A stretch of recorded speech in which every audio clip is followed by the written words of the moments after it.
Hi hello नमस्कार. तर पुन्हा एकदा माझ्या नवीन व्लॉग चॅनलमध्ये तुमचं अगदी मनापासून स्वागत आहे. तर आता बघा सकाळची बाहेरची सगळी कामं वगैरे मी करून आलेली आहे, कारण 10च्या नंतर ना आपल्याला कुठलं म्हणजे घरातलं नाही बाहेरचं कुठलंच काम करू वाटत नाही. तर किचनमधलं निम्म माझं सगळं आवरून झालेलं आहे आणि बाहेरचं ना सडा रांगोळी आणि देवपूजा हे आपले म्हणजे केलं ना सगळी ही जी आपली रुटीनची कामं आहेत ना ही सुरुवातीला मी केली ना तर मला दिवसभर असं फ्रेश वाटते बघा. त्यामुळे काय केलं पहिल्यांदा सकाळी जाऊन सडा वगैरे बाहेर मी मारत असते, त्याच्यानंतर झाडांना पाणी वगैरे घातलं आणि त्याच्यानंतर घरात येऊन रांगोळी वगैरे सगळीकडे काढून देवपूजा वगैरे केली ना तिथून जर मग घरातल्या कामाला आपण सुरुवात केली ना तर आपला दिवस एक नंबर असा फ्रेश जाते बघा. आणि दिवसभर कंटाळा येत नाही मला परत काम करायला, घरातलं कितीही काम असू द्या मग तुमचं.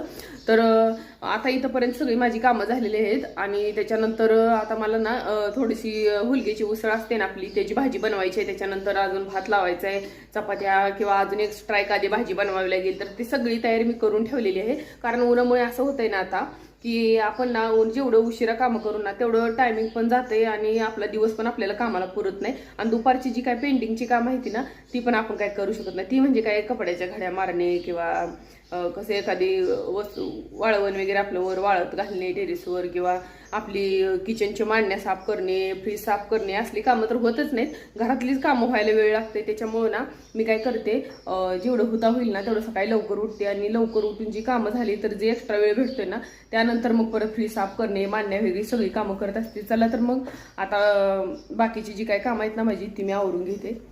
तर आता आहे ना मला बनवायचं होतं बघा हुलग्याची जी उसळ असते ना त्या उसळची भाजी. तर उसळ आहे ना 1-2 ग्लास पाणी वतून स्वच्छ धुवून आता मस्त असं शिजायला घातलेली आहे. तर हुलगं ना जरा थोडं कठीण असते, त्यामुळं ते काय आपले ही नसते ना मटकी असते ना त्या मटकीसारखे सॉफ्ट नसते, थोडंसं असं हार्ड असते. त्यामुळं त्याला मी चांगलं मस्त असं मऊसर शिजवून घेणार आहे. आणि जोपर्यंत हुलगे शिजते तोपर्यंत म्हणलं भरपूर अशा हिरव्या मिरच्या घेतल्या आणि मिरची आहे ना असं भाजून वगैरे घेत नाही मी, डायरेक्ट असं मिक्सरच्या भांड्यात लावून अद्रक लसूण परत हे सगळं कोथिंबीर वगैरे थोडीशी टाकून ना मिक्सरला लावून घेतलं आणि त्याची एक आपलं पेस्टसारखं तयार करून घ्यायचं मस्त. म्हणजे काय होतं माहिती का, मिरच्या आहे ना असं सगळं म्हणजे तिच्या बिया आणि मिरच्या पूर्ण असा भरडून निघाल्या ना तर चांगली टेस्ट येते भाजीला. आणि नुसतंच आपण ठेच्यासारखं केलं तर मग एवढी काय टेस्ट येत नाही. त्यामुळे फक्त एकदम ना परफेक्ट प्युरी करून घेतली आहे मी त्याची, अद्रक लसूण कोथिंबीर आणि मिरच्या. तर आता मला एक कांदा चिरून घेतला, कारण कांदा जेवढा आपण जास्त घालील ना तेवढं भाजीला टेस्ट येते. कारण ह्या भाजीमध्ये ना टोमॅटो अजिबात घालत नाहीत, बहुतेक जण घालतच नाहीत, मी तर घालत नाही स्वतः. कारण भाजीला ना टोमॅटो घातली की थोडा आंबटसर अशी चव येते ह्या भाजीला. तर मग ह्याच्यात काळं तिखट वगैरे मी वापरत नाही, त्यामुळं टोमॅटो पण काय जास्त असं वापरत नाही. तर मस्त अशी जिरी मोहरी टाकून घेतली. त्याच्यानंतर जे काय मी प्युरी केली ती ना हिरव्या मिरच्या अद्रक लसूणची ती टाकून घेतली. त्याच्यानंतर ते मस्त असं एक 5 ते 7 मिनटं जोपर्यंत ते पूर्ण थोडंसं आपण पाणी ओतलेलं आहे ना ते पाणी पूर्ण असं निघून जातो ना, म्हणजे पाणी जसं आपण तळून घेईल ना तर पाणी जे आपण ओतलेलं असते ते असं पूर्ण हे होऊन जाते, आटून जाते आणि जी काय तेलात आपण टाकलेलं असते ते पूर्ण असं तळून निघते बघा. तर मस्त असं मी तळून घेतलेलं आहे आता. आणि त्याच्यानंतर कांदा पण टाकून घेतलेला आहे. कांदा टाकला ना तर काय होतं माहिती आहे का, आपण जर भरपूर वेळानं कांदा टाकला तर अगोदर पूर्ण अशी ती हिरवी मिरची तळलेली असते आणि कांदा वरून टाकला तर थोडासा कांदा तळून घ्यायचा, जास्त काय तळून घ्यायचा नाही. मग असं मस्त असं सगळं कांदा वगैरे तळून घेतला आणि त्याच्यानंतर तोपर्यंत इकडं साईडला मी आहे ना हुलग्याची उसळ शिजायला घातली होती. मग मस्त कांदा असा लालसर झाला की मग त्याच्यामध्ये हळद टाकून घेतली आणि हळद असे थोडंसं कलर हळदीला आलं की मग सगळे जे काय मौसर असे हुलगे शिजले होते बघा, इथे किती छान शिजलेत.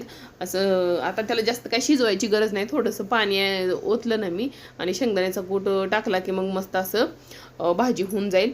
तर 1-2 चमचे फक्त शेंगदाण्याचा कूट टाकून घेतलेला आहे आणि त्याच्यानंतर त्याला त्याच्यानंतर हुलगे 3 ते 4 मिनटं शिजवून घेतलेले आहेत. त्याच्यानंतर थोडीशी कोथिंबीर टाकलेली आहे आणि त्याच्यानंतर 2 ते 3 मिनटं वाफ देऊन भाजी तयार झालेली आहे.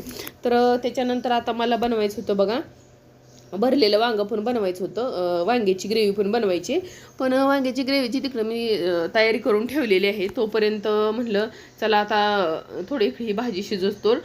थोडंसं म्हणजे पार्किंग माझं पुसून घ्यायचं राहिलं होतं, तर मग पार्किंग झाडू वगैरे मारला आणि पार्किंगच्या फरशी वगैरे पुसायची होत्या. कारण रोज पण आपण जर पाईप लावून पार्किंग धुवून घेतलं ना तर काय होतंय माहिती का, जे आपले दरवाजा असतो ना त्याच्यासमोर भरपूर असं पाणी सांडलं जाते. त्यामुळे म्हटलं आता आपल्याला कसं 2-3 दिवसात मी काय करते माहिती का, डायरेक्ट पाईप लावून पार्किंग धुते आणि रोज असं फक्त पुसून घेते. तर भरपूर मोठं घर असलं ना तर काय प्रॉब्लेम होतोय तुम्हाला सांगते. सगळं साफसफाई करताना आपल्या नाकी नऊ येऊन जाते. तर आपण सारखं म्हणजे ती पुसून आणि धूळ काढणे हे करणे हे तर आपलं म्हणजे अर्धा दिवस निघून जातोय म्हणलं तर चालतंय. मग म्हणलं आता बाहेरचं पुसून घेतले, पण आत थोडीशी फरशी खराब झाली म्हणून परत आतली पण फरशी पुसायला घेतली.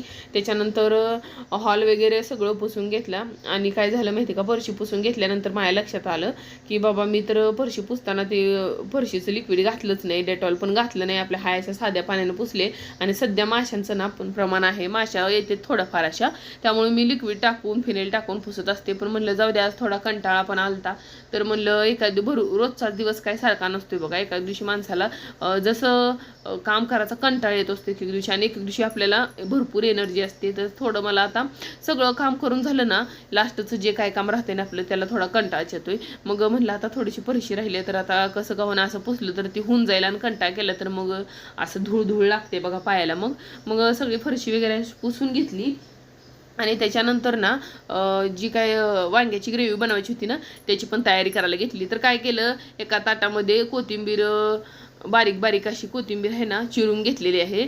आणि त्याच्यानंतर मग कोथिंबीर चिरून घेतली. आणि त्याच्यानंतर काय केलं, भरपूर असे शेंगदाण्याचं कूट वापरलाय मी, कारण 3-4 चमचे शेंगदाण्याचं कूट वापरलाय. कारण आमच्यात ना खोबरं आम्ही जास्त वापरत नाही. भरलेल्या वांग्याला खोबरं टाकलं ना एक नंबर होते, पण काय होतंय माहिती का, खोबरं जास्त टाकलं तर मग पित्ताचा वगैरे त्रास होतोय. कोणाकोणाला खोबरं पण जास्त आवडत नाही, त्यामुळं आमच्यात जास्त खोबरं आवडत नाही. त्यामुळे शेंगदाण्याचा कूट भरपूर असा घातला. आणि त्याच्यानंतर शेंगदाण्याचा कूट ज्यावेळेस मी कांडून घेतला ना त्यावेळेसच मी थोडंसं तीळ पण त्याच्यामध्ये कांडून घेतलेलं आहे. त्याच्यानंतर जे काय आपले बेसिक मसाले असतात ते हळद, काळं तिखट, चवीनुसार मीठ, धना पावडर, परत आपला थोडासा गरम मसाला, परत हे आपलं थोडासा घरकुल मसाला, असे 4-5 प्रकारचे मसाले मिक्स करून घेतलेले आहेत.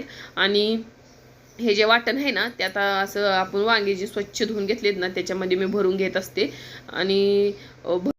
आणि सगळे वांगे होते ना त्यात एक एक करून असा सगळा मसाला मी भरून, सगळे वांगे भरून असे एक एक करून भरून घेतले.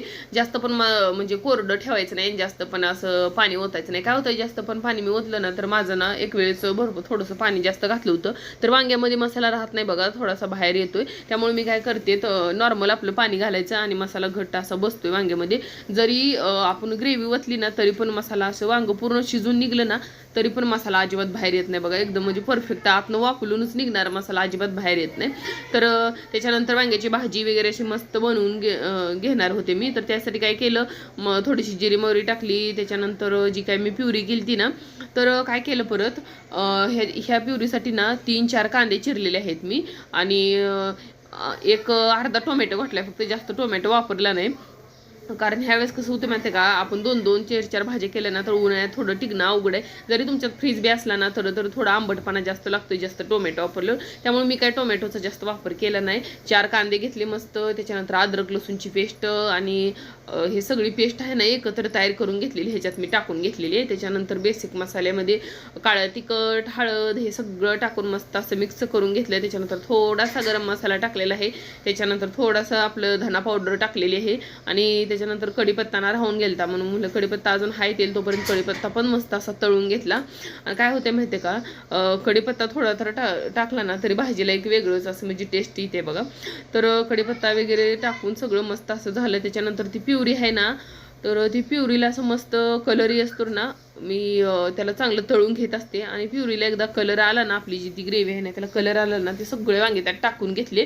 आणि थोडंसं पाणी नॉर्मल जास्त टाकायचं, म्हणजे शिजूस्तोर ना शिजून एकदम पाणी कमी होतंय त्याचं. आणि अशा प्रकारे एकदम ग्रेव्ही टाईप भाजी होते बघा. तर असं सगळे 2-3 भाज्या, चपात्या, सगळं सकाळचं रुटीन माझं अगदी निवांत, सगळं 10:30 वाजूस्तोर निवांत झालेलं होतं. तर असा होता बघा आजचा व्हिडिओ. तर इथंच व्हिडिओचा एंड करते. भेटूया नेक्स्ट व्हिडिओमध्ये. तोपर्यंत